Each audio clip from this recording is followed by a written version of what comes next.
Module 7, Blockchain Platforms. Lecture 2, Performance Scaling. In this lecture, we will cover the following topics. Introduction to blockchain platforms. L1 Performance Scaling. L2 Performance Scaling. Future of blockchain platform optimizations. This lecture is part of Module 7, Blockchain Platforms. With this lecture, you're going to learn how to recognize and identify particular elements of blockchain platforms. Describe the benefits and drawbacks of key building blocks in blockchain platforms in relation to scaling and performance. Explain main, established optimization approaches towards scaling and performance in blockchain platforms. Apply this knowledge in search of the optimal blockchain platform in relation to use case defined. The minimum requirements for this lecture are: good knowledge of general concepts of blockchain, familiarity with main consensus types, familiarity with smart contracts infrastructure, good knowledge of blockchain platform characteristics, Module 7, Lecture 1. Introduction to blockchain scaling. There are multiple parts of a blockchain protocol we can scale. In general, there are 3 parts that blockchains should equally scale to achieve a balance between performance and security. Maximizing both is not possible, trade-offs always need to be made. The first 2 are scaling data storage and decentralization, which are very interconnected. As blockchains present a secure ledger of all transaction history, the data itself can, with time, become too large for small nodes to handle. This can directly affect decentralization by centralizing validation, fewer validator nodes. Only individuals with enough resources are able to run highly performant nodes. A blockchain will be more decentralized and secure with a higher number of validator nodes. The third part is the scaling of performance. The main goal of performance scaling lies in increasing transaction throughput, higher number of transactions per second, and increasing transaction speeds, lowering the latency to achieving final transaction confirmations, aka finality. Scaling off all these aspects is necessary to achieve the perfect balance of decentralization, security, and performance. But usually, the problem with most blockchains, example, Ethereum, is scaling performance. Performance scaling also directly affects transaction fees. With higher transaction throughputs, transaction fees are lower. Blockchains are blocks, lists, of transactions linked together via hash pointers. The rate at which new blocks are created, and the size of these blocks determines how many transactions per second a blockchain can handle. In times of high user demand, high number of transactions, the blocks get filled up, and users must wait to get included in a block, but being included in the next block is not guaranteed. Because block producers, validators or miners, have their own interests in mind, they will always pick transactions that will benefit them economically, which means that they will pick transactions with the highest fees because it will net them the highest revenue. This dynamic is why transaction fees can skyrocket in times of high demand. If a user needs a transaction confirmed quickly, he must pay a much higher fee. Users not willing to pay high fees will have to wait until demand lowers and, consequently, transaction fees. Another problem of low performance is slow finality, where users need to wait several minutes or more for their transactions to be considered final and practically unchangeable. The goal for all blockchains is to achieve long-term sustainable throughput without sacrificing security and decentralization. Performance scaling can be divided into 2 areas. Scaling the underlying chain, Layer 1, L1, and scaling by introducing separate chains/solutions, Layer 2, L2, to offload transactions from Layer 1. Layer 1 scaling consists of making protocol changes like modifying block creation parameters, using different consensus mechanisms, using other data structures, or separating the chain into multiple smaller chains. Layer 2 scaling is made by processing transactions off L1, usually using specialized blockchains that are more centralized but have higher transaction throughputs. Some L2s directly inherit security from L1, while others are standalone blockchains with their own full validator set. There are two ways to upgrade an already operational blockchain: soft forks and hard forks. It is important to note that upgrading by forking can be done on any decentralized blockchain, L1 or L2. Soft forks are backwards compatible, meaning that not all nodes need to update their software for the network to be operational. Hard forks, on the other hand, are non-backwards compatible. All nodes need to update their software. Hard forks are usually used for bigger and more complex upgrades. A possible chain split is the main challenge of upgrading an already operating blockchain via a hard fork. When the community is split on the decision of an upgrade, with some agreeing and others disagreeing, a hard fork is likely to happen, leading to two operational copies of the blockchain. Both copies include all token balances and smart contracts, which may lead to user confusion and scams perpetrated. Layer 1, L1, performance scaling. Increasing block sizes will give blockchains a performance boost, higher throughput. Because the blocks can be larger, more transactions can be written in each one. Finality, final transaction confirmation, will usually not be affected by the increase in block sizes. Blocks will be created at the same rate as before. Increasing the frequency at which new blocks are created will also give us a performance boost and may lower the time to finality. Because blocks are created in shorter intervals, more transactions can be included. In theory, finality should be achieved faster, but in practice, it's not always so, depending on the consensus mechanism used. By increasing block sizes and the rate at which blocks are produced, we can gain performance, but at the cost of decentralization. Centralization problem. Increasing the frequency of new blocks can negatively affect achieving consensus, because every time a new block is proposed, it gets propagated through the network. It takes some time before all nodes receive the propagated block. For consensus to be formed, the majority of all nodes need to receive the block to verify its correctness. The time it takes for the majority of nodes to receive the block increases with the number of validators, more time needed. Therefore, increasing the block production frequency will have a centralizing force, fewer nodes. The problem, in essence, is a problem of data transmission. Data transmission, block transmission, also gets affected by bigger block sizes. Larger blocks will take more time to propagate through the network. Also, for processing big blocks, highly capable node hardware, more space and speed is needed, which is another centralizing force, as only users with enough resources can acquire and run such hardware. Because blockchains are ledgers that securely store all transaction history, consensus on the ledger state between nodes is essential. Consensus mechanisms are used for nodes to reach an agreement on the blockchain state. There are several different consensus mechanisms, with proof of work, POW, being the one used by Bitcoin. Consensus mechanisms are evaluated according to the following aspects: consistency/liveness, stable and consistent ability to append new blocks and achieve consensus, security, level of resistance of the network to attacks by malicious nodes, scalability, possibility of adding validating nodes, throughput, number of confirmed transactions per second that the system can process, and consumption of resources. In the process of reaching consensus, the computing power of the system is a computer. Resource consumed.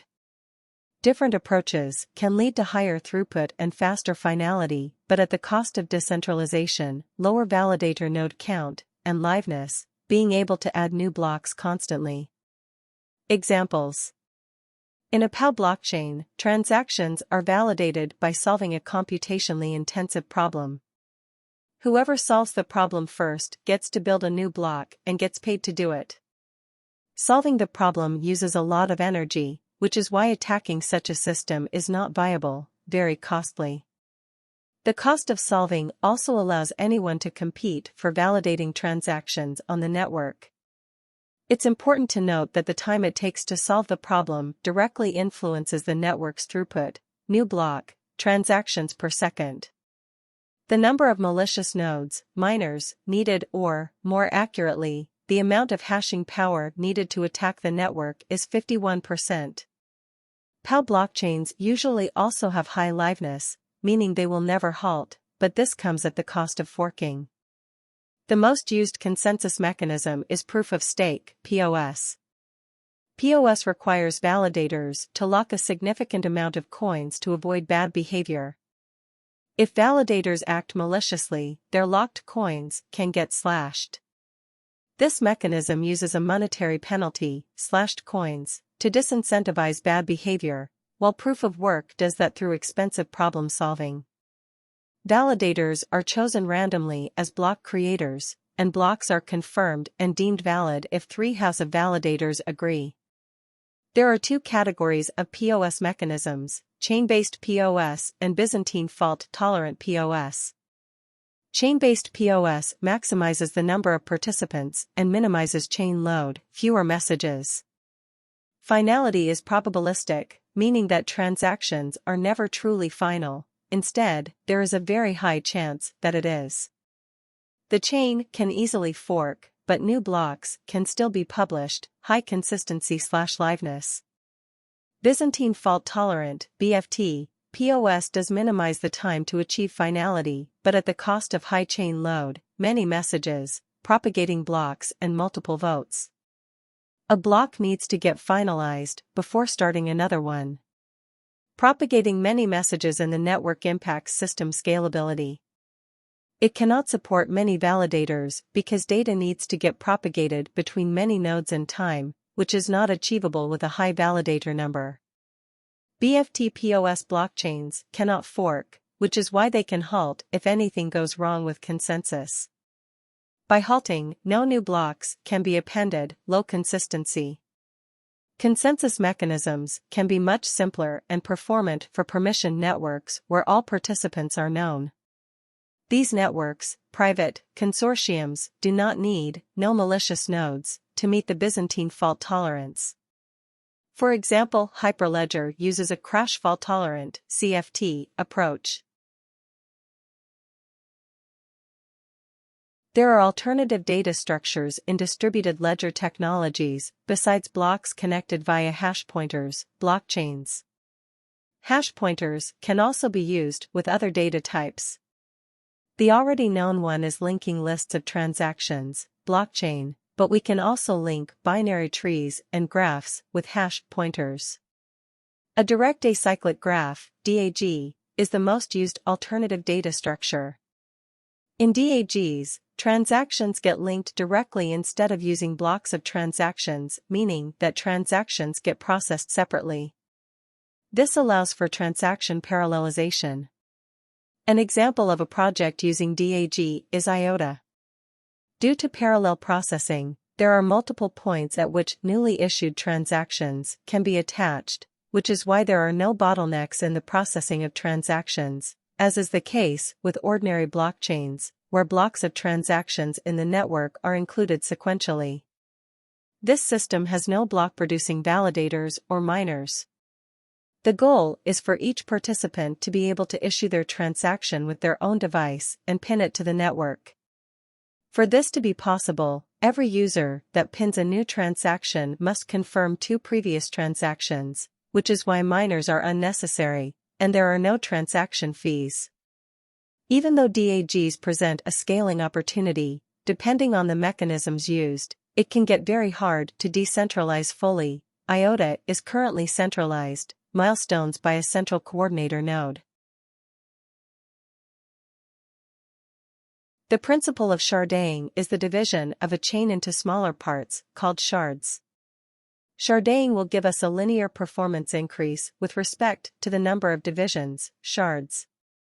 The increase in scaling comes from the fact that the validator set gets divided with each division.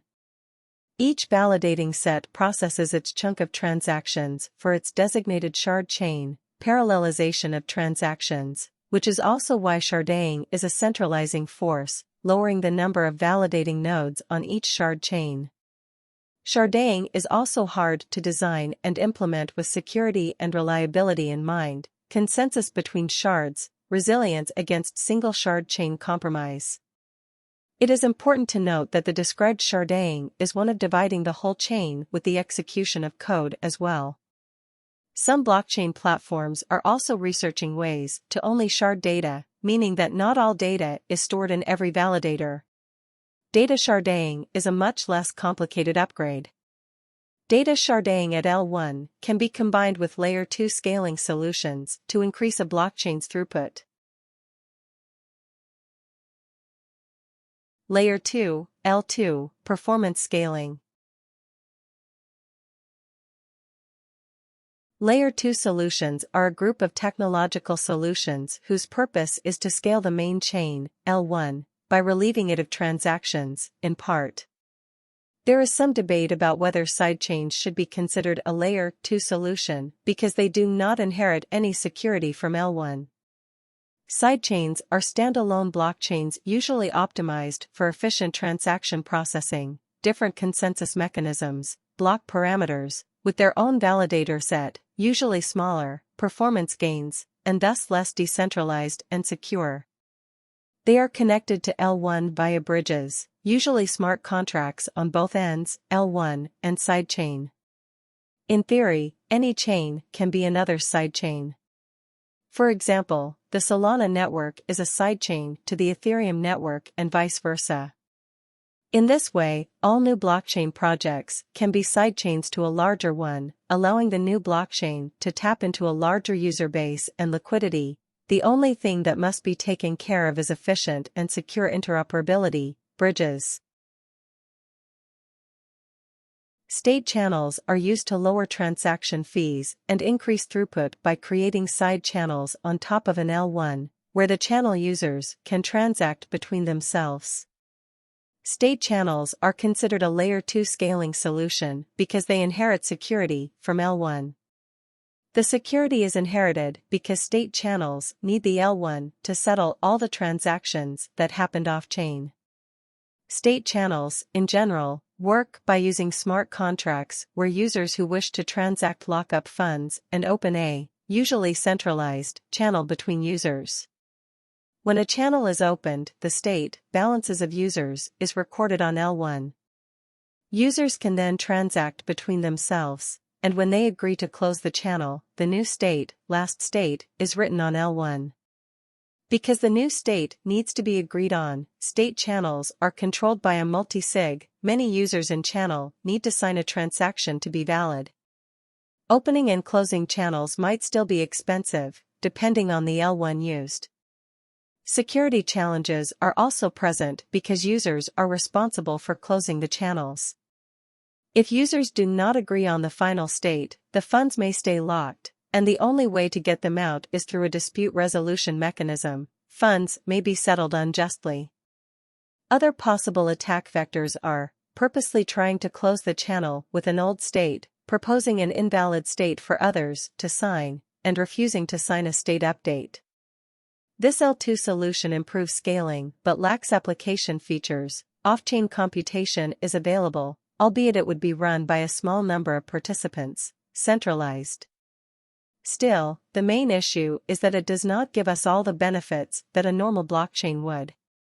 For example, users need to lock funds that can get stuck, or users that did not opt in cannot participate in off-chain transactions. Plasma chains inherit partial security from L1, but their design presents some security issues compared to L1. Because they inherit security from L1, they are considered a Layer 2 solution. Plasma chains are separate blockchains that process transactions off L1 and then post a state route, Merkle route, to L1 for security. Merkle trees are used to batch up transactions every so often. The Merkle tree root represents all transactions with a single hash, so a Merkle root is a hash of all transaction hashes that happened. Posting the Merkle root works as a save point that tells us what the chain state was at some point in time. Users need to lock up funds on L1 to use a plasma chain. The plasma chain operator /s then mints the same amount of funds on L2. Transferring funds from L2 is more complicated because even though L1 knows the plasma chain state, it can't verify if it's valid, data unavailability. To prevent malicious actors from withdrawing funds they do not have, a challenge period exists where anyone can challenge, posting fraud proofs, any withdrawal. If a withdrawal was challenged and the fraud proof posted is correct, the withdrawal is denied. Users and challengers are penalized, bond gets slashed, if their action was incorrect / malicious. One of Plasma Chain's biggest drawbacks is data unavailability. No data about transactions are posted on L1, only operators of the Plasma Chain store it. Without the data, it is impossible for someone to prove the validity of transactions. The lack of data availability is the reason operators could act maliciously. Plasma chains do not support smart contracts, they only support simple token transfers. Rollups are the true Layer 2 solution. They provide full functionality, smart contracts, and security, inherited from L1. Two types of rollups are dominant: optimistic rollups, OP rollups, and zero-knowledge rollups, ZK rollups. Other rollup types exist, but they can be seen as hybrids of the two already mentioned, with changes to where the transaction data is stored, data availability. The main difference between OP and ZK rollups is what data they write on L1 and what proofs they use for security. These small changes lead to significant differences in withdrawal times and finality. Like in plasma chains, users must first lock funds on L1. These funds then get minted on L2. Optimistic rollups are similar to plasma chains in that they use fraud proofs. OP rollups take an optimistic approach to processing transactions because it is assumed that all transactions are valid by default. Only if the transactions are indeed incorrect, extra steps are taken. Usually, transactions are processed by a centralized sequencer, can also be decentralized, which periodically posts transaction data and state routes on L1. Transactions are not final until the challenge period has ended. This period allows users to challenge, post fraud proofs, any incorrect transaction that happened. However, secure OP rollups have slow finality, challenge period. Zero-knowledge rollups use validity proofs to prove every transaction is valid. The sequencer needs to only post the rollup state transition instead of all transaction data, but they also need to publish a validity proof, takes more computational resources on L2. Finality is achieved faster because transactions that happened on L2 can be verified using the state transition data and the validity proof. No challenge window is needed. Future of blockchain scaling. The monolithic blockchain architecture design means that all blockchain functions are done on one chain, on L1. The blockchain functions are execution, processing transactions, settlement, dispute resolution, finalizing, and consensus and data availability. For high scalability, monolithic chains need to optimize the chain, inevitably leading to a more centralized system, fewer validators. It is important to note that having fewer validators and thus being more centralized than other chains, example, Bitcoin, Ethereum, is not inherently bad, they just serve another purpose. These chains give us a great user experience while still being secure and decentralized, albeit less. The opposite design is the modular approach, where blockchain functions are outsourced into separate specialized blockchains. In the instance of Ethereum, the plan is to use L1 as a settlement layer for Layer 2 solutions, keeping the L1 highly decentralized and secure while using L2 for high throughput, great user experience. This approach also seems like the best option because any single chain will become congested at some point. Interoperability is essential for the future of the crypto space and its users. Many projects have chosen different scaling approaches, each making trade-offs somewhere. There is no one best solution, every approach serves its purpose. Bridging these chains together would allow for a better user experience for all. Some blockchains are even application-specific, meaning that they are optimized for one application only, making them very efficient in that task. Users could then just bridge to other chains, depending on their needs. Some projects built from the ground up with interoperability in mind are Cosmos and Polkadot. Even Ethereum has chosen this path by optimizing as a settlement layer for rollups, which any other blockchain could become. The future might be interconnected blockchains, where the interaction with them is completely abstracted away. Users would then just use apps that leverage the properties of blockchains without knowing that blockchains are being used. Future opportunities in this field are: evolution of financial services, new governance models, blockchain for IoT solutions, better integrations of smart contracts. Increased interoperability will have an important role. Thank you for listening to this lecture.